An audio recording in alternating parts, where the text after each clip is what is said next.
दोस्तों, आपके घर की सीढ़ियां आपको फर्श से अर्श तक लेकर जाती हैं और यदि यही सीढ़ियां गलत बन जाए तो ऊंचाई से वापस जमीन पर लाने में देर नहीं लगती। क्या आपने कभी सोचा है कि सीढ़ियों की दिशा कौन सी होनी चाहिए?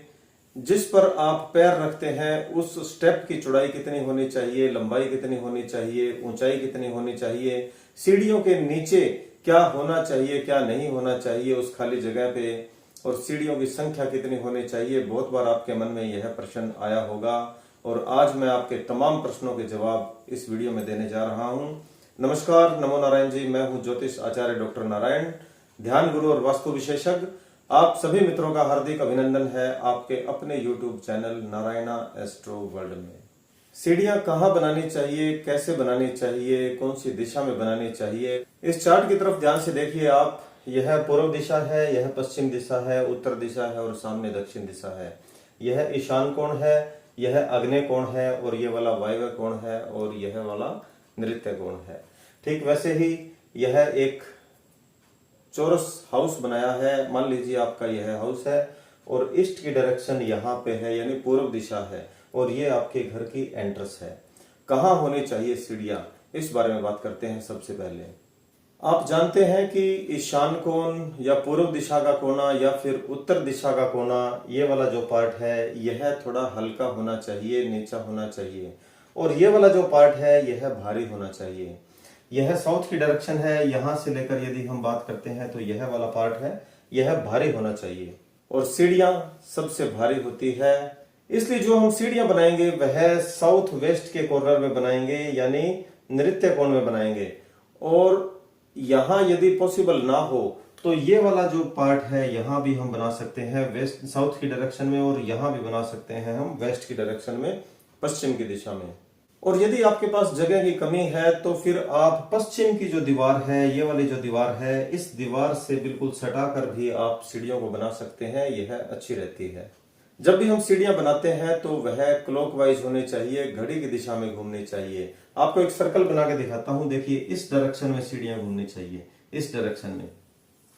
यह क्लॉकवाइज है, जैसे घड़ी ऐसे चलती है, यह क्लॉक की दिशा है। दूसरे तरीके से बात करें तो पूर्व दिशा से पश्चिम की तरफ और उत्तर दिशा से दक्षिण की तरफ सीढ़ियां घूमनी चाहिए। जैसे ये पूर्व दिशा है तो यहां से दक्षिण की तरफ, पश्चिम की तरफ, और यहां से अगर घुमाएं तो ऐसे घूमने चाहिए। यह सीढ़ियों की बनावट होती है। सबसे मुख्य जो बात है वह यह है कि सीढ़ियों की जो संख्या है वह कितनी होनी चाहिए। देखो, सीधा सा एक उदाहरण है। जितनी सीढ़ियों की संख्या हो उसको यदि 3 से भाग दे देंगे तो अंत में 2 शेष बचना चाहिए। जैसे 17 सीढ़ियां हैं तो 17 को यदि हम 3 से भाग दे देंगे तो यहाँ पे 5 3 15 और शेष कितना बच गया, यहाँ पे 2 शेष बच गया। यह संख्या बिल्कुल सही रहती है। फिर आजकल क्या थोड़ा मुश्किल है, कई बार हाइट है वो 10 फीट होती है, 11 फीट होती है, 11.5 फीट होती है, तो यह एग्जैक्ट संख्या निकलना मुश्किल हो जाती है। तो एक आसान तरीका यह है कि जो विषम संख्या है, ओड नंबर है, 9 11 13 15 17 21 19 ऐसे जो नंबर है, उस संख्या में यदि आप सीढ़ियां बनाएंगे तो और ज्यादा अच्छा रहेगा, ज्यादा शुभ फलदायी होता है। जो मैंने यह संख्या बताई है, यदि इस संख्या में आप बनाना चाहते हैं तो थोड़ा सा मुश्किल हो जाएगा, क्योंकि इन संख्याओं की थोड़ी कमी रहेगी। 11 सीढ़ियां, 17 सीढ़ियां, 23 सीढ़ियां या फिर 29 सीढ़ियां, तो ऐसा यह कम ही चांस देखने को मिलता है कि ऐसी सीढ़ियां बन पाए, इतनी संख्या हो। इसलिए फिर विषम संख्या है वह ज्यादा उपयोगी रहेगी। जो सीढ़ियों का स्टेप है, यानी एक पैर रखते हैं उसके बाद दूसरा पैर ऊपर रखते हैं, तो वह गैप कितना होना चाहिए। एग्जैक्ट जो कैलकुलेशन है वह 7 इंच का जो गैप है वह बेस्ट रहता है, यानी ऊंचाई है 7 इंच की होनी चाहिए। और फिर चौड़ाई की बात करें तो 11 इंच चौड़ाई है वह बेस्ट रहेगी। यदि ऐसा संभव नहीं हो पाता, जगह का आपको कैलकुलेशन नहीं सही बैठती, तो फिर 10 से 12 इंच के बीच में कहीं भी आप उसकी चौड़ाई रख सकते हैं। लेकिन 11.25, 11.25, 11.10 ऐसी संख्या ना हो तो ज्यादा अच्छा रहेगा। यदि सवाई में हो तो और अच्छा रहेगा।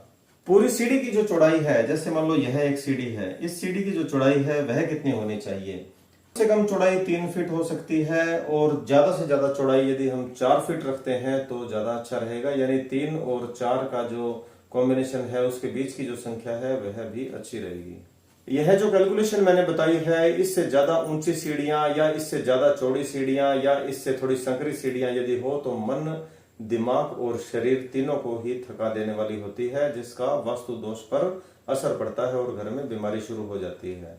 बीच में ही एक आसान सा उपाय बता देता हूं, क्योंकि सीढ़ियों में बहुत बार वास्तु दोष रह ही जाता है। यदि आप सीढ़ियां बना रहे हैं, भवन का निर्माण कर रहे हैं, तो एक धागा लाल रंग का, यानी लाल रंग की एक लंबाई में एक रेखा लगानी है हर 7वीं सीढ़ी पर।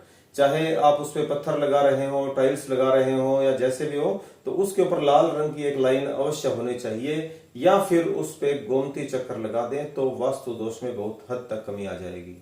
बहुत सारे घरों में, बहुत सारे बिल्डिंगों में मैं देखता हूं कि जो सीढ़ियां होती है, आपका स्टेयरकेस होता है, उसके नीचे जो खाली जगह होती है वहां पे या तो कई बार मंदिर बना देते हैं या कई बार टॉयलेट बना देते हैं।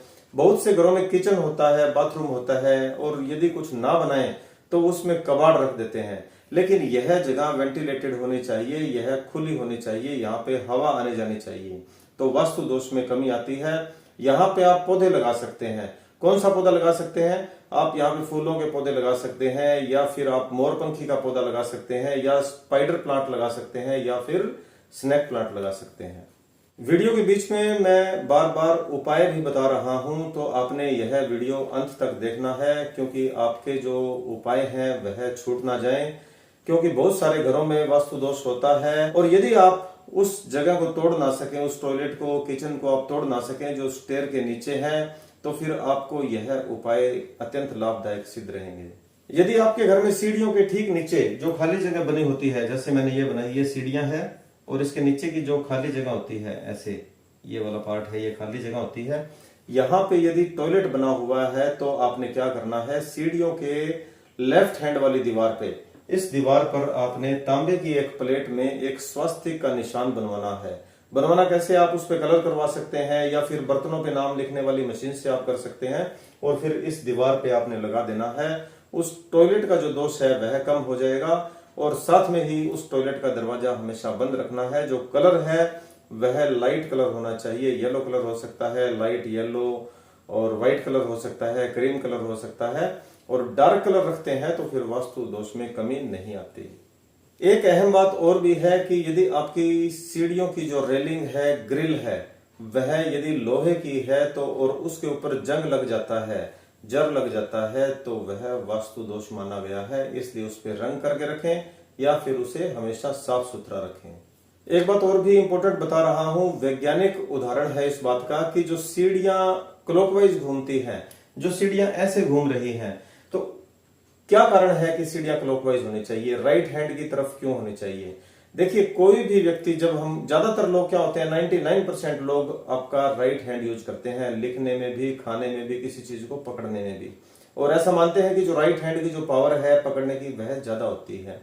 तो जब हम सीढ़ियां क्लॉकवाइज बनाएंगे और लेफ्ट साइड में दीवार है, तो यह होता है कि राइट साइड में रेलिंग होगी, ग्रिल होगी, तो उसको पकड़ने के लिए राइट हैंड का उपयोग किया जाएगा, जो हमें स्वस्थ रखेगा, मजबूती प्रदान करेगा। मुझे लगता है सीढ़ियों के बारे में मैंने बहुत अच्छे तरीके से आपको समझा दिया है, और सीढ़ियों के बारे में और भी बहुत सारी बातें हो सकती है जो अगले वीडियो में हम बात करेंगे, क्योंकि आपके घर की दिशाएं अलग अलग हो सकती है। हो सकता है आपका घर साउथ की डायरेक्शन में हो या फिर ईस्ट की डायरेक्शन में हो, तो हम अगले वीडियो में इस बारे में बात करेंगे। आज के वीडियो में इतनी ही बात करेंगे। कैसी लगी आपको यह जानकारी कमेंट में आप जरूर बताइएगा। यदि वीडियो पसंद आया है तो बने रहिए मेरे साथ, लाइक करें, शेयर करें, सब्सक्राइब करें, अपने मित्रों को जरूर भेजें। कमेंट में लिख दीजिए जय बजरंगबली, ओम नमो नारायण।